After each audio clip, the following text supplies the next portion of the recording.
Hi guys, welcome back to my YouTube channel. If this is your first time here, my name is Ayoba Bakari, and I'm so thankful that you've clicked on this video, and I do hope that you gain something from this video. So if you're returning, thank you. If you're a subscriber, thank you.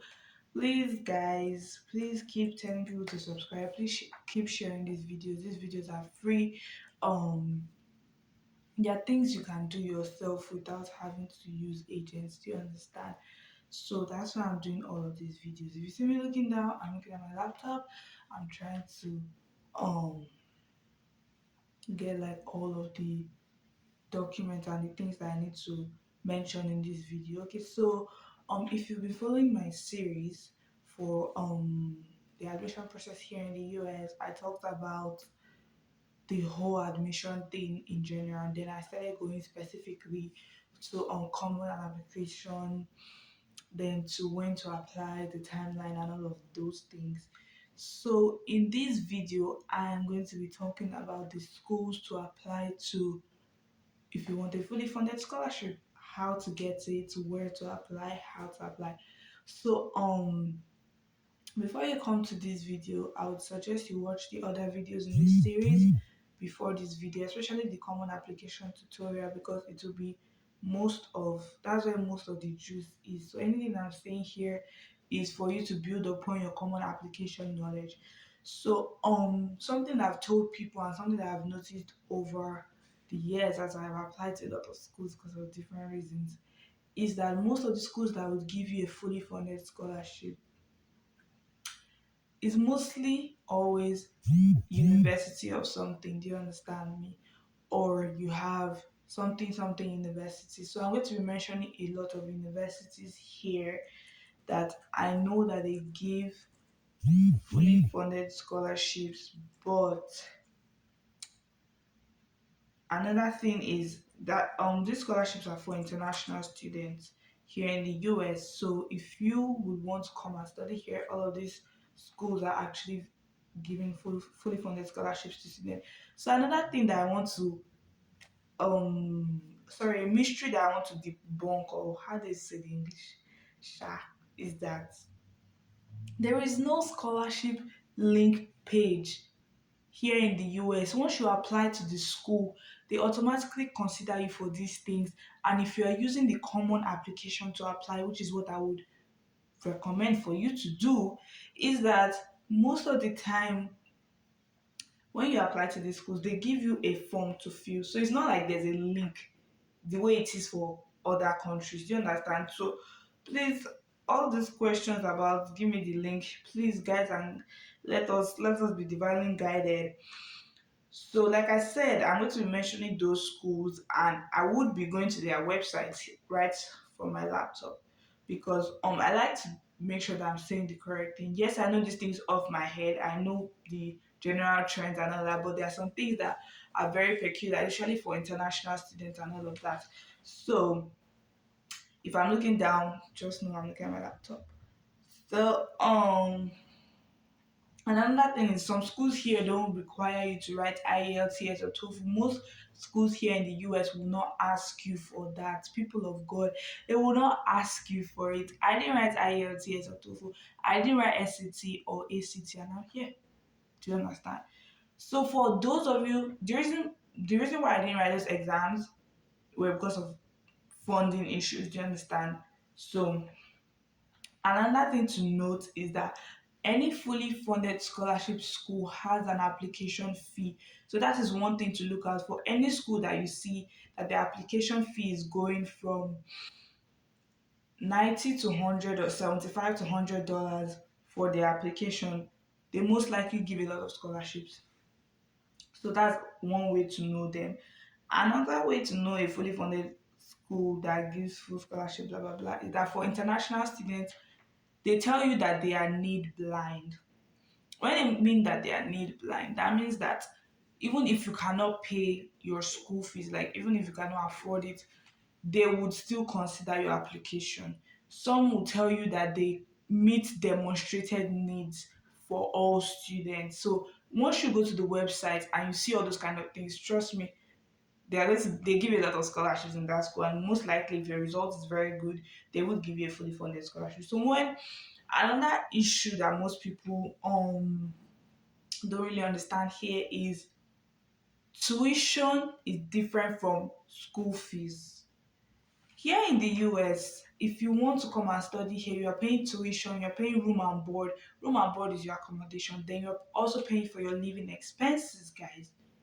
So don't just think, oh, if you see, well, I'm going to be giving fully funded tuition, keep it in mind that you're going to have to pay for your room and your board. You're going to have to pay for your living expenses also. So that is one thing to keep in mind for international students. And I would prefer you to or advise you to apply to a school that their scholarship package covers everything, because the cost of accommodation here is very high. But even as an international student, you finding accommodation in the first place is going to be somehow. And I think now at the embassy they ask you for your accommodation plans and all of that. So in order for you to have and for your visa to be approved at once without agents. That is something you should keep in mind when you're applying to all of these schools. So, like I said, they have application fees. And if you know that those application fees will be issues for you, please use the common application. Most of these schools would actually waive the application fee. So if you've not watched the common application tutorial video, please go and watch it. Every single thing that goes for the common application is there. So now we are going into schools that give fully funded scholarship. So you firstly, the ones that I know off the top of my head, I know that Harvard, Yale, Princeton, Stanford, Hofstra, Stra- Hofstra, MIT, Dartmouth, Duke University, Howard University, Rice University, UCLA, USC, any uni, no, if you're Nigerian, you will understand this. The way there is Unilag and LASU, people of God, any school that is uni of something here in the US will give you a fully funded scholarship. Simple like that. There are other ones that will give you a fully funded scholarship that are not uni of clinical. So those schools, when you start, that's another thing about the school. So the timeline now, if you want a fully funded scholarship, you have to apply between September to November or December. Most schools will still be accepting, they'll still be accepting applications till around that February. But if you want maximum consideration for a fully funded scholarship, by September, October, you should have submitted your application, guys. And though that most of the schools that give fully funded scholarship, you have to apply a year before you want to go, you want to come to the school. So if you want to come to school here by this year, September 2022, those schools that give fully funded scholarships, their applications have closed. So you'd have to wait till this year's August or September for you to come to school here next year's August or September. So school here in the US basically starts August or September, but for some schools, they will still accept students in January. So that's spring. January is spring. So there's entry for January. But most of the times, if you are going to be applying for to come in spring, you won't have a fully funded scholarship because your classmates that have started since fall, even though they don't necessarily put you in the same class as them here. So that is one thing to keep in mind. So if you would want a fully funded scholarship, just keep it in mind at the back, wherever the Yoruba is to say keep it in your left hand. We are applying a year before you want to go. It's not a rush thing. So that's why I'm always encouraging people. If you're still in secondary school, please start working on your application. Go to the common app, start working on it. The common app, you can save it up. Do you understand me? And once it's time, you just add your school and submit, which is very beneficial. Yes, very beneficial for those of you that are still in secondary school. But if you graduated secondary school, it's not really a bad thing. Just so that if you are going to be applying for a fully funded scholarship, you are going to school the next year. Let us know. Mix that up. So I mentioned Harvard, I mentioned Yale, I mentioned MIT. All of these schools are on the Common App. They accept Common App. Do you understand? And though they seem like big schools, guys, don't think that it's something unreachable, guys. Do you understand? I applied to all, no, not all of them. I applied to Harvard, but I was placed on a wait list. But because I did not actually want to go to Harvard, do you understand? Like, I did not actually want to go there because like it seemed too rigorous for me and please. So the thing is, if you're even put on a wait list, if you pursue it, like still keep messaging them. Hopefully most people at the end of the day they are accepted into the school right from a wait list. So I'm not saying that oh you should now don't apply to these schools because they sound big. People are applying to them. The other thing is you have to be focused and be intentional about your application. And most of these schools, another thing they use is your SAT or ACT exams. If you know you cannot afford it, please don't stress yourself. Don't think that's the end of the world. I didn't write any of these exams, guys. What I did was my WAEC was splendid, my IGCSE was splendid, and my school transcript was splendid. I did a lot of sport, even though I wasn't that good at it. I did a lot of sports. I did extracurricular activities. Make sure you're a well-rounded student. Most of these schools, that's what they are looking for. Do you understand? So don't try to downplay yourself. You are a very important person and they will be glad to have you. Understood? So another thing is for these schools, their application, submit it early because they have thousands of people that apply. Do you understand? So applying early shows them that thing that oh she's actually interested or he's actually interested or they are actually interested. Another thing to put into consideration when you want to get a fully funded scholarship is to make sure that everybody says make sure your result is good, make sure your essay, guys, make sure that essay kill it. But that doesn't mean you should now lie. Like they know a lot of things, but they want to see it from your perspective. Imagine you're a college admission official. You see a lot of people talking about I've always dreamed of wanting to be something. Everybody's always talking about it. Don't put I've always dreamed of in your essay, guys. You could put an event that led you to want to study that thing that you want to study, if that is the prompt you chose. So, people of God, like for if you want to do something like accounting, you could start with the way people work in banks is very fascinating, and then the fact that there's still cyber is it cyber fraud for bank now. Sha, the fact that people still commit fraud with banks even though they all seem so effective, guys, that is mind blowing. And then make sure you're able to develop, don't jump from one idea to another. Yes, you can have different ideas in your essay, but make sure it's tailored down to that one prompt that someone that is not even reading the prompts will get what you're saying, because like all of your applications come poof, poof, poof, poof, poof. They don't necessarily now have to now be like, oh, what is she talking about here? If they can't get you, they can't get you here. Please, let's work on these things. So you have Michigan State University, Kent State University, all of these universities, they give fully funded scholarship. So there are a lot of schools that give fully funded scholarships if you look for them. So like I said, the best way to look for them, that what I used to do was I would just go on Google and search for schools that give scholarship to international students in the US. Note I did not say schools that give full scholarship to bring all sort of things. Schools that give scholarship to international students. Once it brings it out, there's a list for all of these schools. You go to each school's website, you now be checking, are they need blind? Do they meet demonstrated 100% need of financial of international students in financial need and all of that? Most of the information I got from the school's website. If you use blogs, I don't think there's anything too bad with using blogs, but most of these blogs just give you information that happened the year the blog was published. But if you go to the school's website, you get updated information, and most times they have like there's a form you could fill if you want to receive information about the school. There are people for you to contact and speak with them and let them know like, oh, I'm willing to come to your school, blah blah blah. I want to know the financial aid options that I have as an international undergraduate or graduate student. Most schools will actually recommend you talking to somebody before you even apply.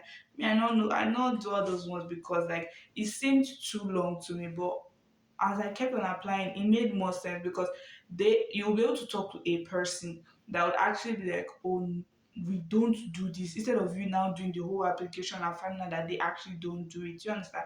So I would recommend you going to the website, talk with them. And like I said, if you want to know the school's actual website, it ends in .edu most of the times. It always ends in .edu of the initial of the school. So if you are going to, let's say, University of California, Los Angeles, which is UCLA, it will be ucla.edu. Do you understand? So all of those schools that you think they are popular, yes, they give fully funded scholarship, but there are some like St. Olaf College, Hofstra University. I had never heard of those universities when I've been applying. So that's another thing you need to do. You need to do your research, and most of all, don't limit yourself to only these schools that give fully funded scholarship. There I mentioned, there are a lot that you can find out there. Common App has 976 universities on its list, and some schools in the US don't use Common App. That's how many universities you have in the US. So please don't limit yourself to what I said. And then so I have an offer coming up for you guys. I'm going to be doing a Zoom meeting.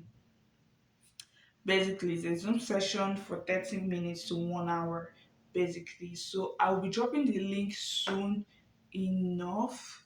Once I've done it, I want to make sure that everybody everywhere can actually participate in this thing. Basically, it's going to be an information session. I'm going to be doing more of in-depth things like maybe focus on one school, maybe focus on one course, maybe for undergraduate or graduate. So it depends on the form you fill, the information I receive. That's when I'm going to know exactly what I'm going to talk about in the Zoom. But it's mostly going to be about admission here in the US. But I'm still going to be doing for other countries consequently. And don't worry, guys, if you cannot afford the Zoom, it is not an issue. I'm trying to do a free session, but now I'm thinking if I do a free session, when I now charge for the next session, it will seem unfair to the people that were able to come for the free session but won't be able to afford for the sessions that I'll be charging for. So I'm still deliberating on whether to do a free session or I should charge for it. So guys, please comment down below if you know that you want a free session just to see what the Zoom. Okay, I think I will do the free session first. So yes, thank you, Holy Spirit. Guys, I'm going to be doing a free Zoom session. It could be one-on-one or it could be in a group. But I would recommend in a group so that you would hear other people's questions and other people's um situations and the things that you could also pick from other people because everybody's learning every day. So I'm going to be doing a 30-minute Zoom session free of charge. I'll be releasing the date, guys. So how will I announce it to you people by the way? Okay, basically, I think I'll just shoot a little like a 1 minute video stating the time and I'll drop the link so that everybody can join. I'm also trying to work with times because let me know like majority of you when you will be free, like maybe during the weekend or during the week, and also the time difference. So let us also be considerate of other people. So yes, I will be doing a 30 minutes free session. Share it to your friends, share it to everybody. It doesn't matter, share it to them. And please make sure you have watched all these YouTube videos that I've dropped before you come to the session. Don't come and be asking me how to apply, guys. I've dropped. The only thing now is to answer further questions that can be answered here on the YouTube channel. Even though I know that I'm still going to keep dropping videos, but I want us to have a sense of a community. So I think I will be doing this Zoom session free for the first time, but consequent Zoom sessions will not be free. Please let us keep that in mind. And for people that want me to do the admission something for them, guys, you will pay for that. I'm so sorry because I'm dropping videos here for you to do it on your own. If you now decide that okay, well, after all of this that is free, I'm not going to do it on my own, I want someone else to do it for me, I do that also, but you will pay. So please Make sure to send me an email. That's it. Send me emails on the questions you want and all of that, so that the questions you want answered right before the Zoom meeting. So I'm not going to drop my email under this video. I'm going to shoot another video for the Zoom meeting entirely with the Zoom link and all of those things. So I'm still going to be praying about it. So please stay tuned for when the video regarding the Zoom meeting will be dropping. I love you guys. Please subscribe. Make sure to like. Make sure to comment. Make sure to turn on your post notifications. Make sure to subscribe, guys. Make sure to like it so that I know that those are the things you want me to talk about in my next video. I'll see you guys next time. Adios.